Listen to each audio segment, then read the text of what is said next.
One of the most common questions I get on a daily basis, and I'm talking about a buttload of the same type of questions, 35-40% at least, have to do with some guy, some gal using a tank, some sort of a tank, clearomizer, RTA. It seems like mostly people using RTAs having issues, okay? They're using heavy VG-based juices, and they're getting burnt hit after burnt hit, dry hit after dry hit, and they don't know what the hell to do. So I'm here to help you. I'm here to help you fix this problem. So today I'm going to show you vapesters how to do the pancake wicking method for the Delta 2 and RTA mode. Okay, so before we dive down, I'll show you how to do this sucker. I'm going to vape on her a little bit. The build I have in here is a 26 gauge Canthal, 6 wraps, around a 1/8 inch drill bit. Okay, and she's reading 0.8 ohms. What I do is I swap out the cotton every couple days and been vaping with this pancake wicking method for I would say the last month at least. Using 70, 80, 90 VG based juices. Never, ever, ever had a dry hit. Rarely do I get gurgling. Sometimes it leaks out of the sides, but I've been using this Delta, had the airflow wide open. I'll tell you what, right now I'm vaping at 24 watts with this 0.8 ohm bill, which is at 4.5 volts. Here we go. Woo. That wouldn't even open her up all the way. Opened up all the way.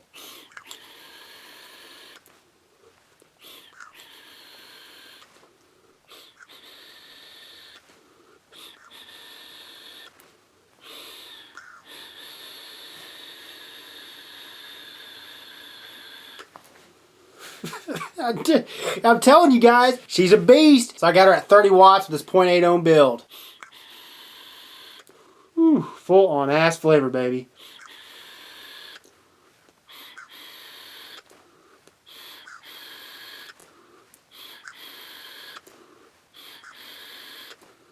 Chain vaping, chain vaping, chain vaping, and I don't even get close to a dry hit. Done with a 90 VG, and still with a 90 and 80 VG, it's stellar. Stellar. One thing about this Delta 2, she guzzles, man. I'm almost out of juice, but I'm going to take her up to 40 watts. 40 watts.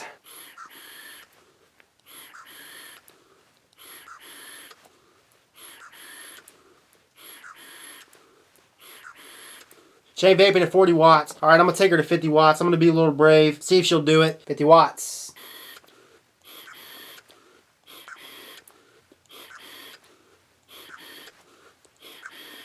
Still wicking. Hot ass vape. Full on flavor.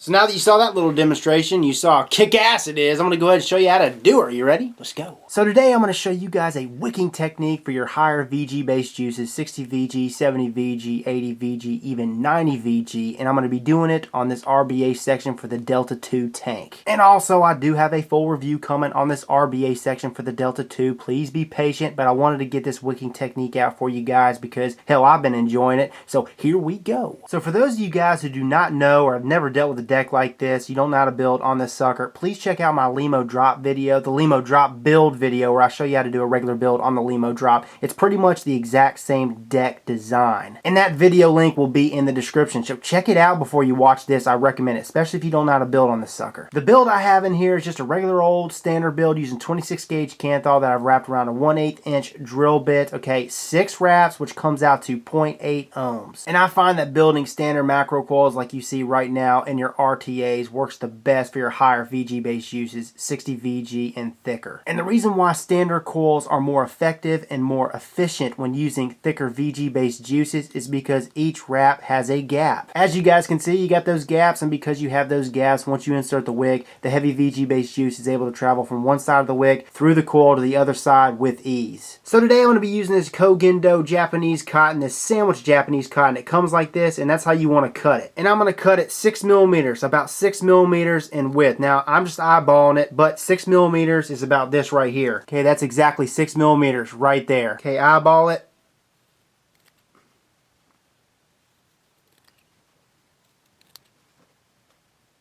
And that's what you want right there. Next step, I'm just going to roll up one end. Get it nice and tight. So I'm going to go ahead and insert the twisted end into the coil. Pull it through gently. Now it's going to be snug. Like I said, you want her tight. You want her tight for this wicking method. I pull back and forth. Okay, and the reason why I pull back and forth is because what it does is it conditions the center of that wick, okay, to fit just perfect. Not too snug, not too loose, just right, but you want the ends to fluff out. Blow on that deck a little bit. Get rid of that excess cotton. Make sure you straighten it out. Okay, the next step is super crucial. You're going to cut it, okay, and this is where you're going to cut it on each side. I mean, just where there's this much left. Same thing on the other side. Trim it, round it off on each edge. That is exactly what you want right there. 3 millimeters of wick sticking out on each side.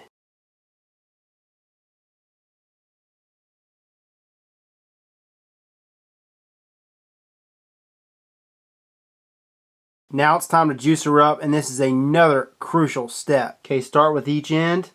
Dib-a-dabble, dabble-do, whatever you want to call it. And you want to fluff it backwards, each end. Pushing each end backwards gently while dabbing it, soaking it.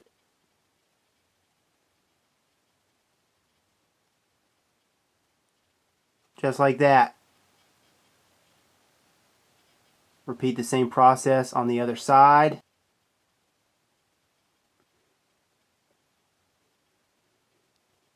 You know what, I'm going to go ahead and drop the exposure so you guys can see the wick, because I know the wick is way too bright. Ah, that's better, isn't it? Sorry about that, guys. Yeah, so I'm pushing each end up, just like that. This is super crucial. This is exactly what you want to do. Notice how the entire wick is already completely saturated. Oh man, that's why I love these standard coils. Keep pushing it up, flattening it out. That's what we're doing, is pancaking it. And that's exactly what you want right there. Next step, you want to slide the barrel over that sucker and screw it down. Now, you do not want each end of the wick touching that barrel, touching the inside of the barrel. That's the whole point of this. Slide it over. Pretty much perfect right there. We're going to go ahead and screw it down, and we're going to make some adjustments. Take a piece of Kanthal in there, flatten it out, pull it away even more from the inside of that barrel.